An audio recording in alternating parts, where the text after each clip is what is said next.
कर्नाटक में हिजाब विवाद शुरू होते ही ये विरोध प्रदर्शन अब विशाल हो रहा है। कर्नाटक के बाद अब यूपी के अलीगढ़, प्रयागराज, महाराष्ट्र समेत और भी राज्यों में महिलाएं हिजाब के समर्थन में जोरदार प्रदर्शन करती नजर आ रही हैं।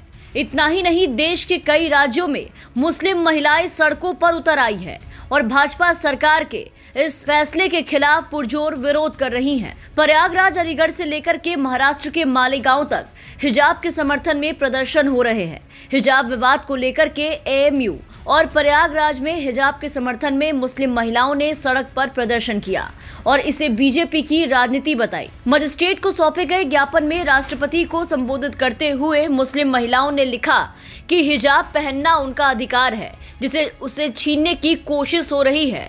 ड्रेस कोड के नाम पर बीजेपी राज में उनका उत्पीड़न हो रहा है।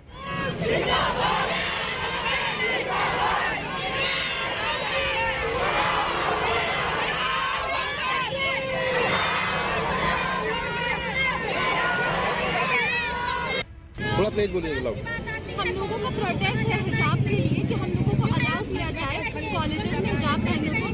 हमें कॉन्स्टिट्यूशन भी, इंडियन कॉन्स्टिट्यूशन से राइट है कि हम अपने रिलीजन को चूज कर सकते हैं। जो भी कोई रिलीजन चूज करेगा तो वो उसे फॉलो करेगा, उसके कल्चर्स, उसके कस्टम्स को फॉलो करेगा। अगर मुस्लिम रिलीजन में कस्टम है कि हमें अपने आप को ढक के रखना है, हमें हिजाब में रहना है, तो हम अपने आप को इससे बिल्कुल भी दूर नहीं रखेंगे। और जब हमें इंडियन कॉन्स्टिट्यूशन ने राइट दिया है तो ये नॉर्मल पब्लिक हमें इस चीज़ से रोक नहीं सकती। और बचपन से स्कूल में हमें मॉरल एजुकेशन में यही सिखाया गया है कि हमें दूसरों के धर्म की रिस्पेक्ट करनी चाहिए, हमें एक दूसरे के कल्चर को समझना चाहिए, रिस्पेक्ट करना चाहिए। तो फिर कुछ लड़के जो कि कॉलेज में ही हैं, जो कि एजुकेशन अभी ले रहे हैं, तो उन्हें ये सारी बातें कौन सिखा रहा है? उन्हें ये सब डिवाइड एंड रूल पॉलिसी कौन सिखा रहा है? उन्हें ये सब करने को कौन कहता है कि तुम जा करके अपने ही कॉलेज, अपने ही फ्रेंड्स, अपने ही जो आपके साथियां हैं उनके खिलाफ ये सब जाकर करें? वो उन्हें कौन ट्रेन कर रहा है? टीचर्स, हमने जो मॉरल एजुकेशन में क्लास 1 से पढ़ा वो तो यही सिखाता है ना कि आप जो है दूसरों के रिलीजन की रिस्पेक्ट करें, उन्हें फॉलो करें, हमें एक दूसरे में बैलेंस बना कर रखना चाहिए, पीसफुल रहना चाहिए। मिला है जहां छात्र छात्राओं ने बड़ी संख्या में प्रोटेस्ट मार्च निकालकर अपना विरोध प्रदर्शन किया। विरोध प्रदर्शन कर रहे छात्रों ने कहा कि ये सब कुछ जो हमारी बहनों के साथ कॉलेज में हुआ, ये बीजेपी और आरएसएस के कहने पर हुआ। उन्होंने कहा है कि 5 राज्यों में चुनाव है, ये भाजपा जानती है, इसलिए ये सब कुछ सांप्रदायिक ध्रुवीकरण के लिए किया जा रहा है। इसके अलावा हिजाब विवाद का असर अलीगढ़ मुस्लिम यूनिवर्सिटी में भी देखने को मिला है, जहां छात्र छात्राओं ने बड़ी संख्या में प्रोटेस्ट मार्च निकालकर अपना विरोध प्रदर्शन किया।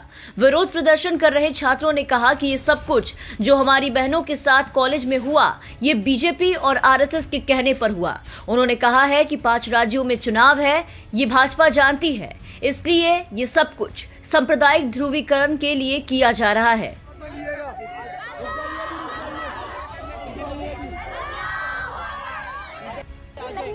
ये लड़ाई है हम लोगों के हुकूक की। हमें आर्टिकल 25 ये पूरा हक देता है कि हम अपने कॉन्सेंस को पूरा करें इस देश में, जो भी चाहे। और कौन डिसाइड करेगा कि कॉन्सेंस का हिस्सा क्या है और क्या नहीं है?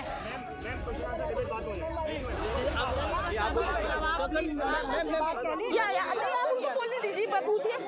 ये जिस तरह से आप देख रही हैं पूरी कंट्रोवर्सी चल रही है, क्या मतलब लग रहा है? देखिए, इसको कंट्रोवर्सी बनाया जा रहा है। सबसे पहले बात ये थी कि एक छोटे से स्कूल से बात शुरू हुई है, जहां हजारों साल से कोई नया नहीं है। इस देश में हमेशा से और हजारों सालों से मुस्लिम लड़कियां हिजाब को फॉलो करती आ रही हैं। ये कोई नया मुद्दा नहीं था। आपको अभी क्यों उठाना था इस बात को? और लड़कियों को आप रोकेंगे पढ़ाई के बेसिस पे? इस बेसिस पे पढ़ाई से रोकेंगे? लड़कियों का कॉन्स्टिट्यूशन राइट है कि वो क्या पहनती है, क्या खाती है, क्या पीती है, ठीक है? लड़कियों का राइट है या नहीं, यही बताइए। जब मोदी सरकार ने ये निकाला कि बेटी पढ़ाओ बेटी पढ़ाओ, ठीक है? देखिए, हमारा सिंपल क्वेश्चन और हमारा सिंपल एक ही मांग है कि हमें क्यों इस बात पे कॉन्स्टेंट किया जा रहा है, रोका जा रहा है कि हम क्या पहनेंगे, कौन हमें। और सबसे पहली बात, एक लड़की को आज इस देश में खड़े नहीं होंगे आप लोग इस बात के साथ में। एक लड़की को हैरेस किया गया, 50 लड़कों ने अकेले उस लड़की को हैरेस किया। 50 लड़कों ने एक लड़की को हैरेस किया, ठीक है? इस देश का मीडिया, आप लोगों से भी ये सवाल है, क्या यही होगा? आप लोग साथ नहीं देंगे? एक लड़की को हैरेस नहीं किया गया, एक बच्ची को किस तरीके से 50 भगवा गुंडे भागे उसके पीछे। कल कल हमारे पीछे नहीं हो सकता ये। क्या डिमांड है आपकी? हमारी डिमांड है पहले अरेस्ट किया जाए उन सबको जो उस बच्ची के पीछे भागे हैं। दूसरी बात, हमारा कॉन्स्टिट्यूशनल राइट है, नहीं रोकेगी कोई सरकार हमें, हम सुप्रीम कोर्ट तक जाएंगे। इसके साथ ही कल फिर अलीगढ़ मुस्लिम यूनिवर्सिटी में हिजाब विवाद को लेकर छात्र बड़े विरोध प्रदर्शन की तैयारी कर रहे हैं। वहीं महाराष्ट्र के मालेगांव में महिलाओं ने आज हिजाब दिवस भी मनाया। कर्नाटक सरकार के स्कूलों और कॉलेजों में हिजाब पर प्रतिबंध के परिणाम स्वरूप राज्य में भारी हंगामा और विरोध हुआ। राज्य सरकार ने कर्नाटक में जो रूल को लागू किया उसमें कहा गया है कि स्कूल कॉलेजों में वर्दी लागू की जाए, हिजाब पहनकर कॉलेज या स्कूल आने की अनुमति नहीं है, जिससे देश भर में हंगामा मचा है। भाजपा सरकार के इस रवैये के खिलाफ, इस फैसले के खिलाफ सिर्फ मुस्लिम ही नहीं, हिंदू भी खड़े हैं। सड़क से लेकर के सोशल मीडिया तक इस फैसले का कड़ा विरोध किया जा रहा है, जो सरकार से ये सवाल कर रहे हैं कि आखिर एक समुदाय के पहनावे को लेकर के इतना ड्रामा क्यों?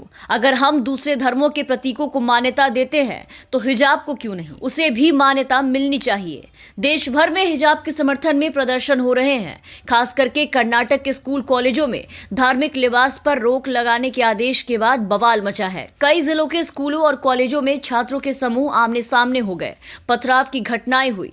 मुस्लिम छात्राएं हिजाब पर रोक का विरोध कर रही हैं तो कई हिंदू छात्र छात्राएं भगवा गमछा और दुपट्टा डालकर कैंपस में नारेबाजी कर रहे हैं। हालातों को देखते हुए कर्नाटक सरकार ने 3 दिनों के लिए स्कूल और कॉलेज को बंद कर दिया है ताकि हालात और भी ज्यादा ना बिगड़े। लेकिन कर्नाटक की हिजाब विवाद की ये तपिश देश के कोने कोने में पहुंचने लगी है।